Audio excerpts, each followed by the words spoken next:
Então, vamos ver a ordem de convergência do método iterativo linear.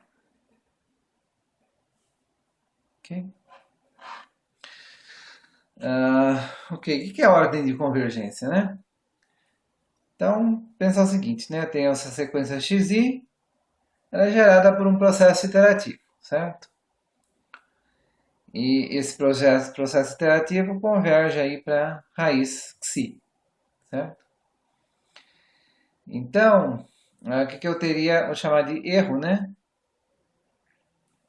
O erro, né, vou chamar, aqui na verdade é um desvio, né? Xi menos xi, né? Então esse erro, né, em módulo, né, seria o erro. Ele vai, a cada iteração i, né? Ele vai, no limite, ele vai tender a zero, ok? Então esse erro tem que, vai diminuindo a cada iteração. Okay? Só que ele pode ir diminuindo mais rapidamente, né? Ou mais lentamente, né? O que a gente quer que aconteça é que ele diminua o mais rápido possível para precisar fazer um menor número de operações. Okay? Então vamos ver, né? Então o que é a ordem de convergência? Então vamos pegar aqui o limite, né? De item quando estiver perto da convergência, né? O limite medido quando estiver perto da convergência, né? Do erro seguinte, da razão entre o erro seguinte dividido pelo erro anterior, certo? Então eu tenho aqui o meu intervalo de erro. Não sei se vocês lembram do método da abscissão, por exemplo, o tamanho do intervalo da abscissão. Aí qual que é o intervalo seguinte? É metade, né? Minha precisão, né? Imprecisão aí caiu pela metade. Né? Se eu dividir de novo, minha imprecisão vai cair para um quarto. Então essa taxa aqui, né? Essa diferença do erro da, né? Diferença não, razão, né? Do erro na interação seguinte dividido pelo erro da interação anterior, né? Ok? Que no caso aí da abscissão, né, podia, digamos, seria 2, né? Porque você está, né, o tamanho do intervalo você está diminuindo, né? Então, vendo esse erro aqui como um tamanho de intervalo, né? Ok? Então, eu estou, né, tô cada vez mais reduzindo esse intervalo, né, em torno da raiz. Ok? Que é o que eu quero achar. Só que aí, né? Aqui eu posso pôr uma potência também. Opa, então é uma razão do intervalo do erro seguinte dividido por uma potência, né? Do intervalo do erro anterior, né? Ok? Isso aqui vai dar igual a um C, né? Um valor C, certo? Então, por exemplo, na abscissão, no intervalo dividindo, né? Eu dividia ele cada vez por 2, né? Então o P seria 1, né? E o C seria 2, certo? Cada vez eu dividia pela metade. Então o P é a ordem de convergência.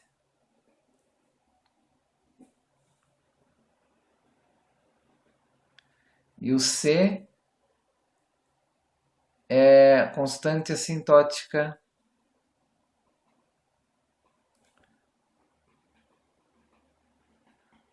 do erro, né?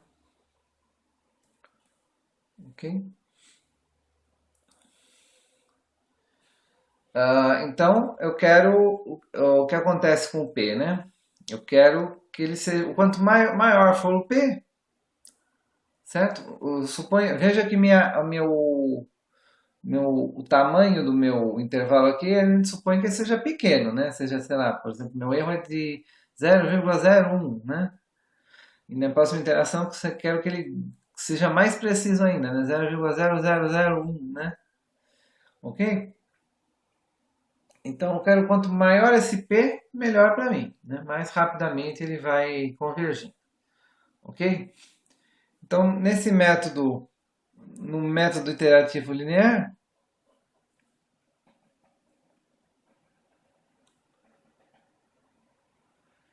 P igual a 1, certo? Então, o que acontece? Seria igual, né? Seria equivalente ao método da abscissão também, mesma, né? Mesma velocidade, porque no, né? Seria só comparado pela constante C aqui, certo? Então, a cada iteração, né, o tamanho do intervalo depende, né, linearmente do tamanho do intervalo anterior de imprecisão, ok? Então, o método iterativo linear, né, chama linear justamente porque ele varia, né, linearmente. Okay? A ordem de convergência é linear. Ok?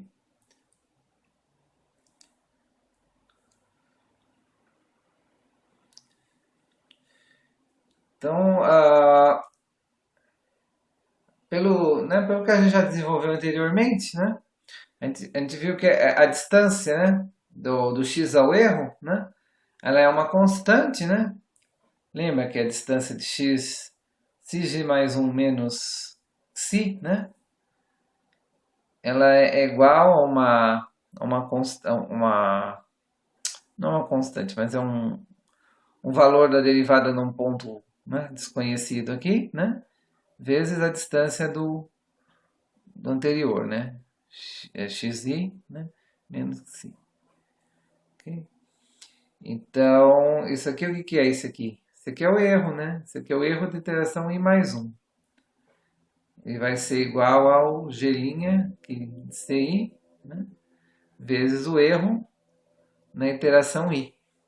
Ok? Então, no limite, né? Agora imagina no limite, quando isso aqui está muito pequeno, certo?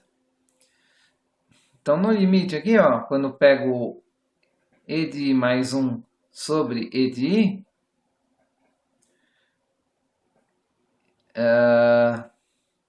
isso aqui é g' de c de i, certo? Ok? Mas no limite de i tendendo a infinito, certo? O que é c de i no limite de i tendendo a infinito? Intervalo, o erro tende a ser zero, né? Então, o tamanho do intervalo aqui, não, xi tende a ser igual a xi. Então, o ci está exprimido entre xi e xi. Então, isso aqui é a própria derivada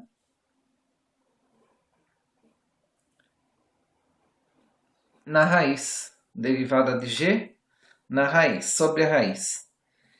Então, essa é a constante, né? A taxa de convergência é 1, né?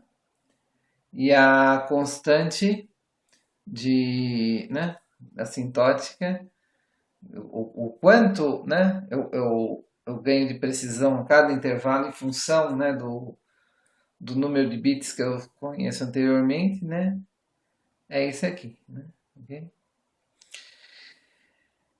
Então, se esse número aqui for próximo de 1, o que vai acontecer? Isso aqui vai variar muito devagar. Ok? Então, o erro na iteração seguinte ele é muito, né, vai ser praticamente igual ao erro da iteração anterior. E se esse g' aqui for muito pequeno, o que vai acontecer? Vai convergir muito, muito mais rapidamente. Apesar dele convergir rapidamente, a precisão que eu vou ganhar em número de bits, né? A cada iteração, ela é constante. Ok? Então, por exemplo, no caso da abscissão, né?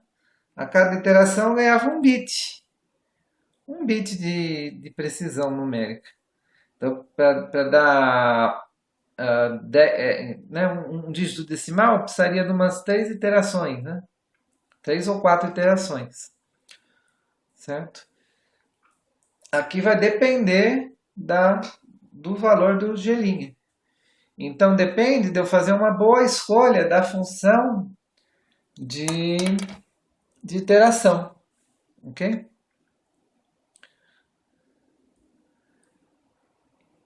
Então, deixa eu ver aqui se tem mais algum detalhe no teorema. Né? Tem o teorema está transparência. Mas eu acho que é justamente isso, né?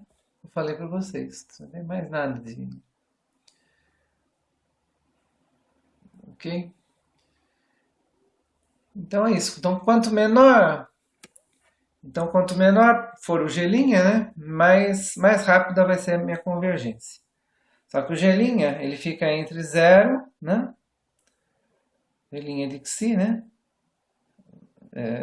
em módulo, né, vai estar entre 0 e 1, ok? Então aí a gente vai ter que estudar um caso aqui, né? Vai tentar. Vamos querer que, né, esse gelinha, né? Uma hora a gente vai querer que esse gelinha seja o mais próximo possível de 0, né? Ok? Para ficar o mais rápido possível, né? Ok? Então é isso, né? O método é bastante simples, né? Ele vai levar agora a gente para o método seguinte, né? Mais poderoso. A gente tem uma condição forte, né, de convergência para ele, né? E ele é um método de ponto, né? Eu não preciso trabalhar com intervalo, né? Então eu posso chutar um ponto e ver, né, se vai convergir para a raiz, né? O que é chato desse método é se der uma função qualquer, né? Você tem que dar um jeito de reescrever essa função, né? De uma forma que funcione, de uma forma que tenha convergência.